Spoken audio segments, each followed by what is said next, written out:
नमस्कार। आप सभी का आप सभी के अपने चैनल सनातन धर्म ज्ञान पर एक बार फिर से बहुत बहुत स्वागत है। आशा करते हैं कि आप और आपके परिवारजन सभी स्वस्थ होंगे और बहुत ही अच्छे होंगे। इसी कामना के साथ बढ़ते हैं आज के अद्भुत क्रमांक की ओर। सबसे बड़ा प्रश्न आज के इस कलयुग में यही है कि जीवन के इस भौतिक युग में यानी कि कलयुग में सफल कैसे बने।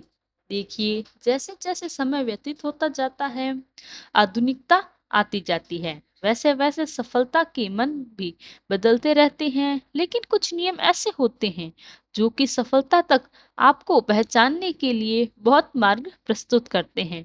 तो आज हम तीन ऐसे प्रमुख नियमों के बारे में बताएंगे जिनका अनुसरण कर आप जीवन में सफलता को बड़ी आसानी से प्राप्त तो करेंगे ही, साथ ही साथ सफलता तक आपको पहुंचाने के लिए मार्ग भी प्रस्तुत करते हैं। तो आज हम ऐसे ही तीन प्रमुख मुख्य ऐसे तीन नियम बताएंगे जिनका अनुसरण कर आप जीवन में सफलता को बहुत आसानी से प्राप्त तो करेंगे ही साथ में आप की जो सफलता है वो आप चरम आयाम तक पहुंच जाएगी और आपका उसका मार्ग प्रशस्त होगा। तो आइए नियमों के इस क्रमबद्ध तरीके से बढ़ते हैं तीनों नियमों की ओर। और तीनों नियम बहुत ही महत्वपूर्ण हैं, एक दूसरे से जुड़े हुए हैं, इसीलिए तीनों नियमों को बड़े ध्यान पूर्वक आप सुनिएगा। तो आइए बढ़ते हैं हमारे क्रम की पहले क्रमांक की ओर। यदि आपके जीवन में कोई चीज निश्चय कर ली है, यदि आपने अपना कोई जीवन का मूल बना लिया है, तो उसको प्राप्त करने के लिए आपको कुछ नियमों का पालन करना पड़ता है।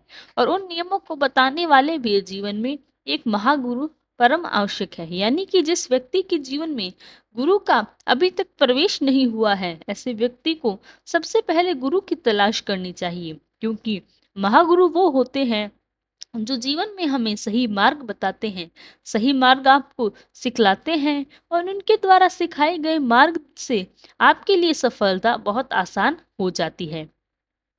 तो प्रत्येक व्यक्ति को एक गुरु की खोज करनी बहुत ही आवश्यक है, क्योंकि वह कहावत भी है कि हमारे सनातन धर्म में कि क्योंकि बिन गुरु ज्ञान कहाँ से पाए, यानी कि बिना गुरु के ज्ञान प्राप्त का होना असंभव है। इसलिए यदि आप बहुत प्रयास कर रहे हैं और आपको कोई महागुरु आपके जीवन के लिए नहीं मिल रहे, तो आप श्री जी का आप हाथ थाम लीजिए, क्योंकि श्री महाराज जी के ये अक्खड़ वाक्य हैं कि सभी गुरुओं का मैं गुरु हूँ। सोच लीजिए, अगर सभी गुरुओं के महागुरु आपके गुरु बन जाएं तो आपके लिए सफलता बहुत आसान हो जाएगी। इसलिए श्री महाराज जी कहते हैं कि जो भी व्यक्ति ने मेरा हाथ थाम लिया, ऐसे व्यक्ति का मैं जन्म जन्मांतर साथ नहीं छोड़ता। भले ही ऐसा व्यक्ति मेरा साथ छोड़ दे, आपके जीवन में व्यस्त हो जाए, लेकिन ऐसा व्यक्ति तब भी अंतर्मन से मुझे जुड़ा रहता है। तो सोचिए, इतनी अद्भुत बात है श्री महाराज जी आपको और आप पूरी आकर्षित करते हैं। जिस व्यक्ति का मन पवित्र होता है, ऐसा व्यक्ति एक ना एक दिन श्री महाराज जी को प्राप्त कर ही लेता है। तो यह था हमारा पहला नियम, जीवन में गुरु बनाना। गुरु की तलाश करें और नहीं मिलने पर आप श्री महाराज जी के शरणागत होकर महाराज जी के चरण कमलों को आप थाम लें। महाराज जी आपको बड़े पद प्राप्त करेंगे। तो अब बढ़ते हैं दूसरे नियम की ओर। देखिए, दूसरे नियम बहुत ही महत्वपूर्ण। ज्यादातर क्या होता है कि इस भौतिक युग में हम अपनी योजनाओं तो बनाते हैं, लेकिन कई बार ऐसा होता है कि हम अपने द्वारा बनाई गई योजनाओं को इतना ध्यान नहीं देते। देखिए, आपके जीवन आपने अभी कोई योजना बनाई, वो अभी पूर्ण नहीं हुई, लेकिन फिर भी हम अपनी योजनाओं पर बहुत बहुत मदद करते हैं, बहुत मन करता है, क्योंकि आप यह मानने की मदद तो किसी का रहा ही नहीं है। सोचिए, जब 10 सर वाला रावण इस धरा पर नहीं रह पाया, वह भी मिट्टी हो गया, तो हम भी इस मामूली मनुष्य ही हैं। इसीलिए आपको अपनी किसी भी प्रताप, अपनी किसी भी उपलब्धि पर बिल्कुल भी घमंड या अकड़ नहीं जताना चाहिए, क्योंकि समय परिवर्तनशील है। आज आपका समय अच्छा है तो कल फिर से आपके लिए प्रतिकूल समय आएगा, फिर अनुकूल समय आएगा, और ये चक्र यूं ही चलता चले जाएगा। इसीलिए अच्छे समय पर आपको सही बिल्कुल मन नहीं नहीं करना चाहिए। जीवन में जो भी आपको प्राप्त हो चुका है, उसको आप सही सहजता से अपनाएं, फिर जीवन में आगे बढ़ने का प्रयास करते हैं।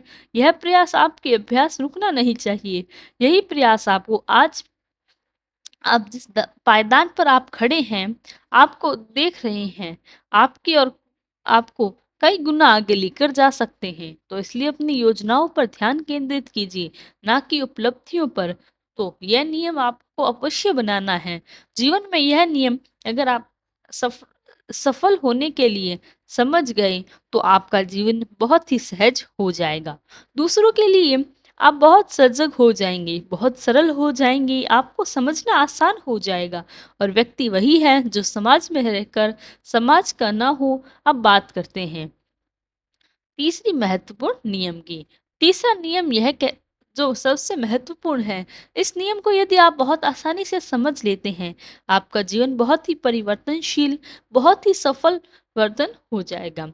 क्योंकि बात यह है कि जहाँ पर मनुष्य आचरण की तो मनुष्य का आचरण ऐसा होना चाहिए कि हर व्यक्ति उससे आसानी से मिल सके या हर व्यक्ति उसे आसानी से समझ सके। तो इसीलिए एक आचरण बनाने की आपको परम आवश्यकता है। क्योंकि बहुत से लोग अलग-अलग स्थिति में अलग-अलग प्रकार का व्यवहार करते हैं, अलग-अलग तरह का आचरण करते हैं। तो आचरण व्यक्ति का एक ही होना चाहिए। और यदि आप सही उच्चारण सीखना चाहते हैं, तो श्री हनुमान जी जैसा अनन्य भक्त आपको जीवन में कहीं और नहीं मिल सकता। तो श्री हनुमान जी से सीखें, क्योंकि झुकने वाला वृक्ष ही फल देता है और सूखे हुए तने पेड़ होते हैं, उन्हें काटा जा सकता है। इसीलिए झुकना बहुत बड़ी महानता है। और श्री हनुमान जी इसका सबसे बड़ा उदाहरण है। क्योंकि आप सभी जानते हैं, श्री हनुमान जी जैसा परम वीर इस सृष्टि पर, इस धरा पर दूजा कोई नहीं हुआ।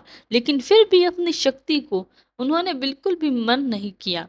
उन्होंने इतना भाग्य शक्तिशाली होने के बावजूद भी अपनी गस्त को स्वीकार किया। और श्री हनुमान जी कभी अपने आप को भक्त नहीं कहते। श्री हनुमान जी कहते हैं, मैं तो प्रभु श्री राम का एक छोटी सी संतान हूँ।